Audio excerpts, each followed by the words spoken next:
আল্লাহ রাসূল সাল্লাল্লাহু আলাইহি ওয়াসাল্লাম তিনি জিলহজের প্রথম এই 9 দিন সিয়াম পালন করতেন। আমরা সম্ভব হলে করব, এইটা নিয়ে অনেক আলোচনা আছে, কিন্তু করতেন, সাহাবায়ে কেরাম করতেন। যারা হজে আছেন তারা আরাফার সিয়াম রাখবেন না, যারা হজে নেই তাদের জন্য আরাফার সিয়াম ব্যবস্থা করেছেন আল্লাহ রাসূল।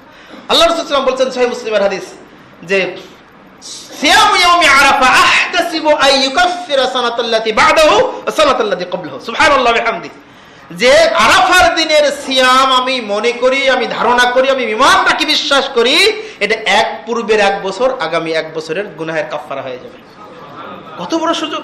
আলহামদুলিল্লাহ, সিয়াম রাখতে হবে। পারবো তো আমরা ইনশাআল্লাহ? সম্ভব হলে পয়লা জিলহজ তারিখ থেকে সিয়াম রাখবো একেবারে 8 তারিখ পর্যন্ত। আমাদের বাংলাদেশে তো ওই দিনের একদিন আগে হবে, তাই না? তার মানে 9 দিন সিয়াম রাখবো এক কথায়। আর আরাফার দিনের সিয়াম তো আরাফার দিনে নিয়েতেই রাখবো ইনশাআল্লাহ।